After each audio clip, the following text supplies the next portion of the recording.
सभी को नमस्ते। मैं जतिन चौहान, आप देख रहे हैं स्टडी विद जतिन।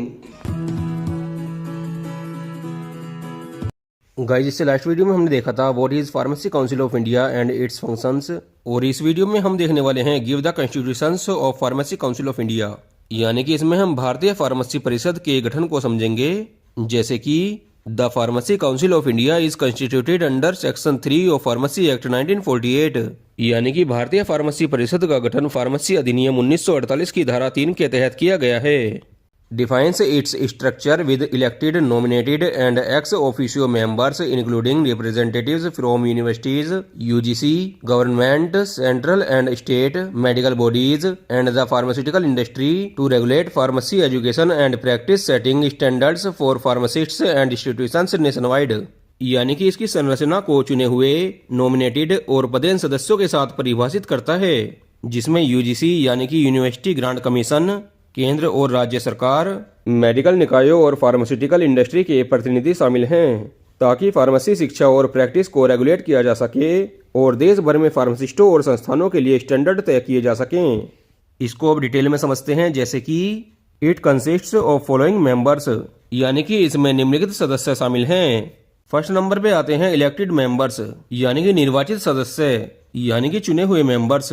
जैसे कि there are 6 members elected by university grant commissions from among teachers working in Indian university और कॉलेज दैट ग्रांट्स डिग्री और डिप्लोमा इन फार्मेसी, यानी कि यूनिवर्सिटी ग्रांट कमीशन द्वारा भारतीय विश्वविद्यालय या कॉलेज में कार्यरत शिक्षकों में से 6 सदस्य चुने जाते हैं जो फार्मेसी में डिग्री या डिप्लोमा प्रदान करते हैं। 1 member is elected from member of medical council of India by themselves, यानी कि मेडिकल काउंसिल ऑफ इंडिया के सदस्यों में से एक सदस्य का चुनाव स्वयं किया जाता है। 1 registered pharmacist to represent each state selected by member of each state council from themselves, यानी कि प्रत्येक राज्य का प्रतिनिधित्व करने के लिए एक पंजीकृत फार्मासिस्ट को प्रत्येक राज्य परिषद के सदस्यों द्वारा स्वयं से चुना जाता है। यानी कि इलेक्टेड मेंबर्स में से 6 मेंबर्स हो गए यूनिवर्सिटी ग्रांट कमीशन के द्वारा, एक मेंबर मेडिकल काउंसिल के द्वारा और एक हर राज्य में से रजिस्टर्ड फार्मासिस्ट चुना जाता है।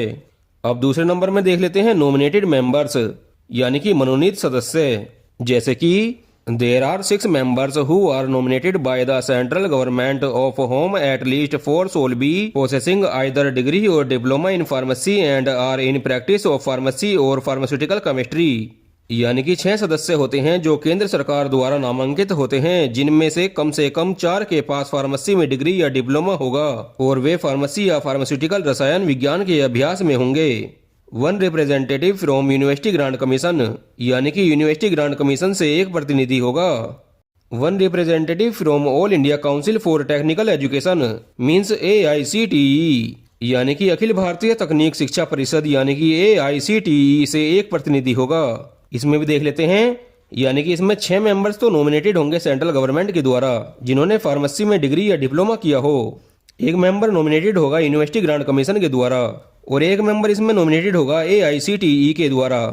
अब थर्ड नंबर को देख लेते हैं, जो कि है एक्स ऑफिशियो मेंबर्स, यानी कि पदेन सदस्य। जैसे कि it includes the director general of health service ex officio, the drug controller of India and the director of central drug laboratory, यानी कि इसमें शामिल है स्वास्थ्य सेवा के महानिदेशक पदेन, यानी कि भारत के औषधि नियंत्रक और केंद्रीय औषधि प्रयोगशाला के निदेशक। इसमें भी देख लेते हैं, इसमें टोटल 3 मेंबर्स होते हैं, जो कि एक पहला होता है director general of health service यानी कि DGHS, दूसरा होता है director of central drug laboratory यानी कि DCDL और तीसरा होता है drug controller of India. Guys, ये PCI के कॉन्स्टिट्यूशंस कंप्लीट हो गए हैं। अब PCI के बारे में कुछ इंपोर्टेंट पॉइंट देख लेते हैं। ये पॉइंट हम जानेंगे कुछ क्वेश्चंस के द्वारा। जैसे कि फर्स्ट क्वेश्चन है, who elects the president and vice president of the PCI, यानी कि PCI के प्रेसिडेंट और वाइस प्रेसिडेंट कौन इलेक्टेड करता है, कौन चुनता है। इसका सही आंसर है president and vice president elected by the members from among themselves, यानी कि जो PCI के प्रेसिडेंट और वाइस प्रेसिडेंट होते हैं वो इसके खुद के मेंबर्स ही चुनते हैं। नेक्स्ट देख लेते हैं, When was the PCI first constituted, यानी कि PCI का गठन पहली बार कब हुआ था। इसका आंसर है The PCI was first constituted in the year 1949 and reconstituted every 5 years, यानी कि PCI का गठन सबसे पहले 1949 में हुआ था और हर 5 साल में इसका पुनर्गठन किया जाता है। Next is who constituted the PCI, यानी कि पीसीआई का गठन किसने किया? इसका आंसर है द सेंट्रल गवर्नमेंट, यानी कि केंद्र सरकार ने। या इसमें यह क्वेश्चन भी आ जाता है कि who established the pharmacy Council of India, यानी कि फार्मेसी काउंसिल ऑफ इंडिया की स्थापना किसने की? इसका भी सेम आंसर है the central government established the pharmacy Council of India, यानी कि केंद्र सरकार ने फार्मेसी काउंसिल ऑफ इंडिया की स्थापना की थी। Next is where is the headquarter of PCI, यानी कि पीसीआई का हेडक्वार्टर कहाँ पर है? इसका आंसर है न्यू दिल्ली। पीसीआई का हेडक्वार्टर न्यू दिल्ली में है। Next is who is the father of Pharmacy Council of India, यानी कि फार्मेसी काउंसिल ऑफ इंडिया के जनक कौन हैं? इसका सही आंसर है professor Mahadev Lal Schroff is the father of Pharmacy Council of India, यानी कि professor Mahadev Lal Schroff Pharmacy Council of India के जनक हैं। गाइस, ये हुए कुछ इंपोर्टेंट पॉइंट्स जो कि हमने क्वेश्चन के माध्यम से देखे, जो कि एग्जाम में काफी बार पूछे जाते हैं। गाइस, ये वीडियो हमारी कंप्लीट हो गई है। नेक्स्ट वीडियो में देखेंगे फार्मेसी एक्ट 1948 के बारे में। मैं आशा करता हूँ इस वीडियो से आपको काफी कुछ सीखने को मिला होगा। गाइस, वीडियो अच्छी लगी तो लाइक करना, कमेंट करके बताना वीडियो कैसी लगी एंड नेक्स्ट वीडियो आपको किस टॉपिक पे चाहिए। Thank you friends.